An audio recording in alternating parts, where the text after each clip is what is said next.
Itong ampalaya, 50. 25 isa. Dalawa, 50.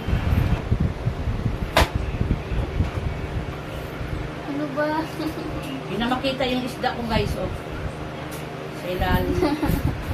Dapat pala sa ibabaw yung isda ko. Yung gulay sa ilalim. Ayun. Ang dami kong nilagay guys, oh. Yan. Ako na. Upas na itong gulay, nugasan ko na yan bago yan ang dito sa lamesa.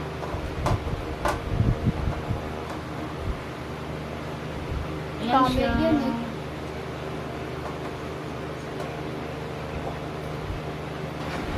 Ayan o, lagay ko ulit sa malaking kawali, nilipat ko guys. Ayan, para maganda. Tapos, pabintang powder. Meron ng royal din yan. Ayan.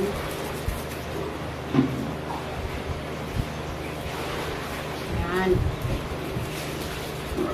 Tapos, suka. Kunti na yung suka dito, dagdagan ko. Kuha ko sa anak ko panganay. Ayan, lagyan natin ng suka yan guys. Puro suka yan ilalagay ko guys. Kasi marami-dami yung isda ko yan. Malalaki yan, tatlo yan.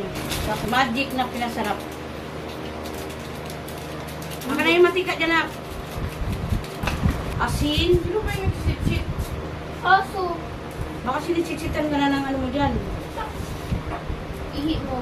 Meron yung kapag sit-sit, kala ko si Papa. Papa, kaya ko, may sabi, cook Sabi mismo, mo, cook mismo nga anak, kung may gumanon eh. Imagine mo lang yan ha. Pinapiyas na.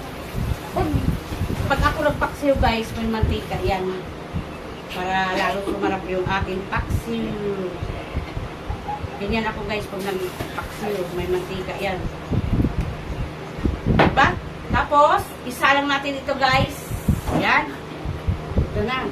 Isa lang na natin. Ayan. Pakuluan na natin yan guys. Ayan yung aking pinaksiw guys. Yan. Gawais. Ang dami kong plastic dito kasi galing kami sa palengke. Takluban ko natin. Piprito naman ako yung para sa mga anak ko na manok.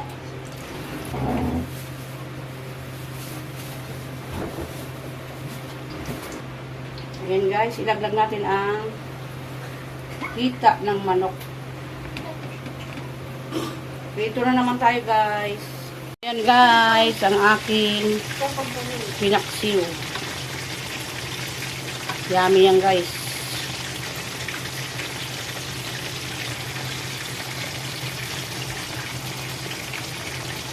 Talong at saka ang palayan nilagay ko yan guys. Ayun naman yung prito ng aking dalawang anak. Prito na naman yan, dalawa na yan. Ayan, nakaluto na ako guys. Kakain na kami. Ayan yung ulam na naman ng dalawang anak ko. Ito naman sa aming mag-asawa. Yan, pinaksiw na bisugo. Tsaka yan yung mga prutas namin guys. Yan, mangga na naman gayo. Walang kasawang-sawang mangga. Ayan, kakain na po kami.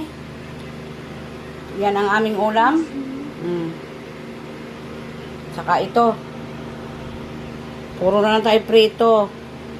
Tsaka paksiw, ayan, paksiw. Paminsan-minsan na naman kami nagpapaksiw guys.